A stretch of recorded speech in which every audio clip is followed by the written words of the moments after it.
Welcome to Women's Wealth Canada. I'm Glory Gray, and today we're wrapping up our Downsizing Series.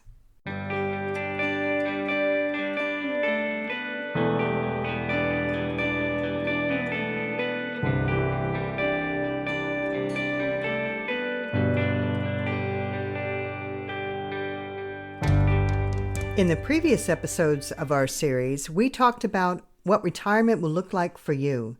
We covered how you can create a budget, or what I like to call a mindful spending plan. We learned about the 4% rule and how it helps you figure out how much money you need to retire. Today, we're going to give you some final tips before you make your move.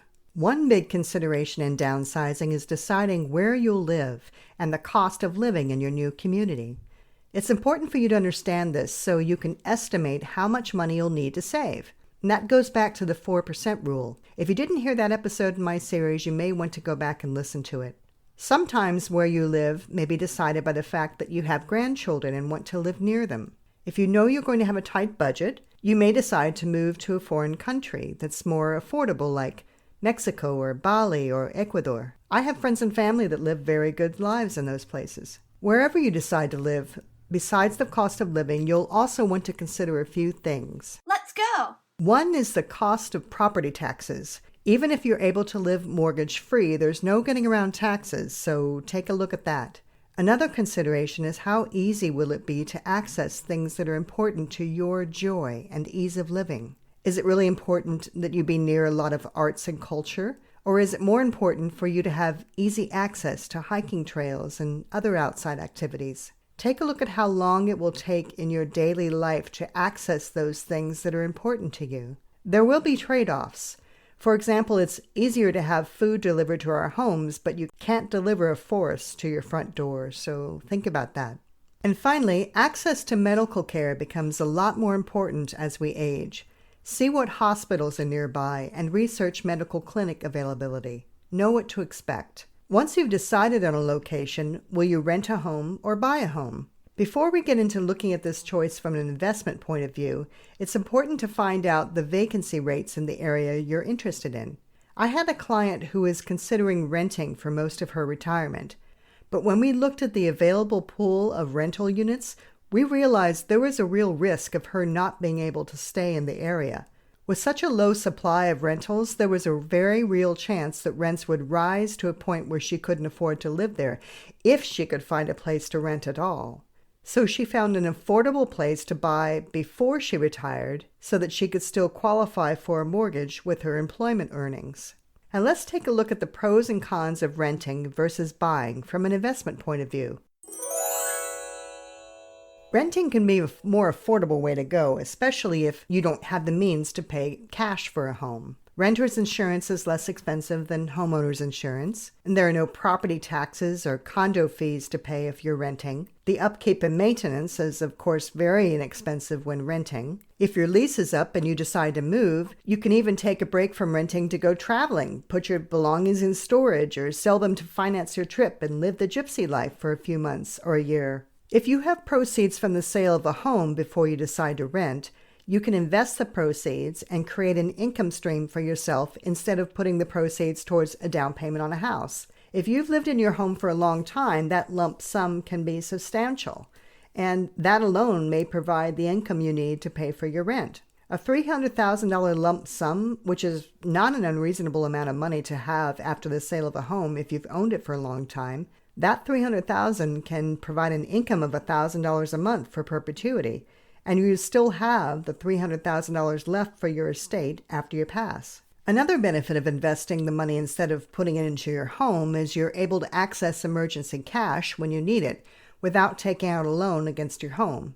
And remember, you can consider renting in a foreign country where comfortable $300 per month rent payments in year-round sunshine are not uncommon. So if you live in an area with reasonable rents and a reasonable vacancy rate, renting can be a good option. In Canada, if you can find a 5% vacancy rate, that is high enough that you'll have more choice in rentals. Anything below 2% means the rental market is tight, and you risk not finding affordable housing if your landlord decides to sell or raise rents. Any local property manager can help provide you with vacancy rate averages for the area. Now, what are the pros of owning? Well, the big one is that hopefully you're in an area where homes are appreciating in value. And remember, that is not always the case. There are areas of our country that have experienced large booms and busts. We have been spoiled over the past generation. But certainly we've all heard the stories of those who bought and sold at the right times and did very well. But because of the fact that, let's face it, we all like to pour money into our homes and gardens because we love them and want them to look nice for us, our friends and family, because of that, I don't look at owning my home as an investment that will earn me a stream of income. I do look at rental property that I buy to rent out. I see that as an investment that will earn me a stream of income, but not my own home. It's basically a wash in the long run. But there's greater security in owning your own home for sure. You don't have to worry that your landlord is going to sell from under you. You don't have to worry about that your rent payment will go up suddenly. Now, that doesn't mean your mortgage payment won't go up. Property taxes are generally rising, and interest rates may rise when you go to refinance in 5 years. But at least you have some control over that. You can prepare for it. You can also borrow against the equity of your home if you need cash. There's psychological factors too. There's pride in ownership, something you can call your own. And if you can afford to buy a house without taking out a mortgage, you'll have more freedom to travel because the money you would have spent on mortgage or rent payments can be spent traveling the world. And that brings me to a question I often get. If you've sold your old home and you now have a lump sum of money, should you take out a mortgage or should you invest it? Or if you get an inheritance or other windfall, should you use that money to pay down your mortgage or invest it? Well, there's an investment answer to this question, and there's a psychological answer to that question. So let's take a look at the investment side first. The rule of thumb used to be that if your mortgage interest was greater than 5%, you should pay down your mortgage with windfall profits rather than invest. That rationale is related to the fact that if you maintain a lower risk, balanced investment portfolio, you can expect to earn about 4%. So if you can get a mortgage for 2%, and invest the rest of your money at 4%, you're earning a net of 2%, right? But if your mortgage is 5%, you're losing 1%. You're paying the mortgage bank 5%. So if you could only earn 4% on that money, you're losing 1% on the money investing. But we haven't seen mortgage rates above 5% in over 10 years, so there hasn't been as much incentive to pay mortgages down. Most people have been better off taking a mortgage out at 2% and investing the money they would have used to pay cash for a house or put a big down payment on a house, and instead they're investing that cash at 4%.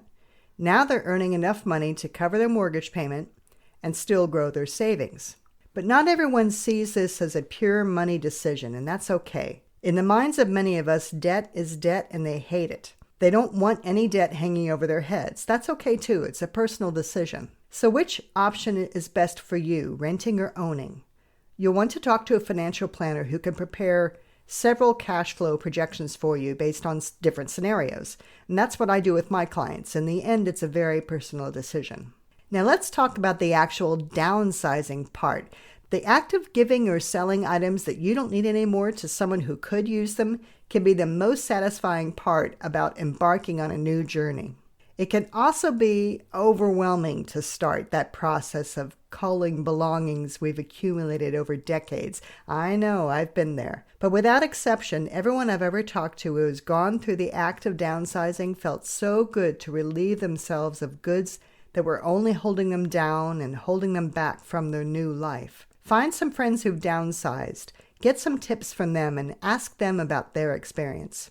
My friend Melody Oshiro owns Organize to Optimize here on Vancouver Island.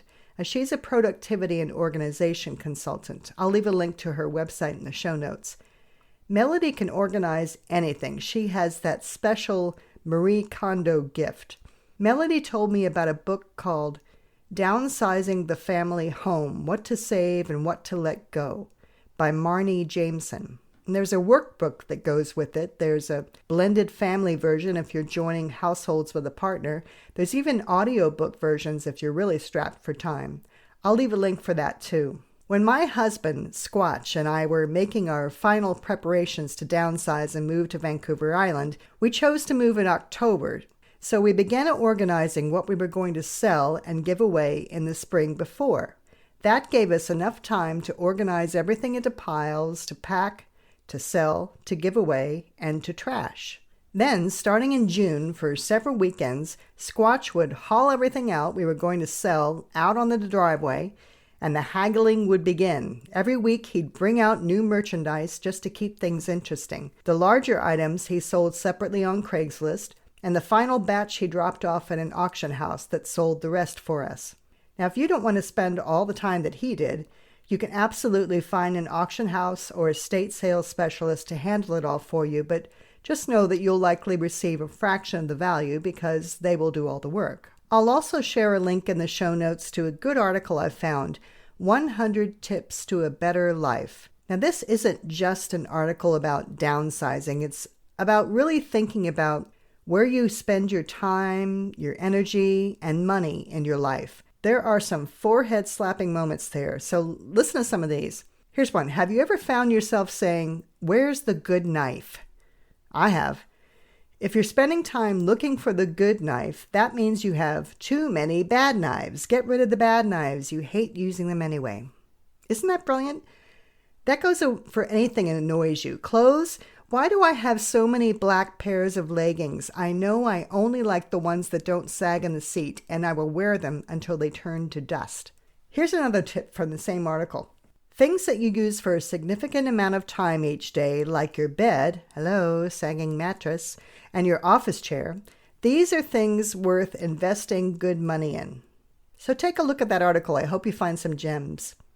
After you've downsized into your new home and are settled into your new community, you may find you have some cash left over from the sale of your former home.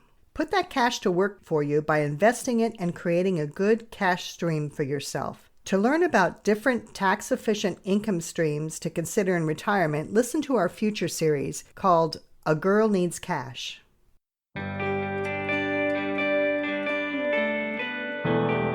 Thank you for the gift of your time today. If this podcast helped you, please subscribe in Apple Podcasts, Spotify, or wherever you get your podcasts, and tell others about us so we can help them too.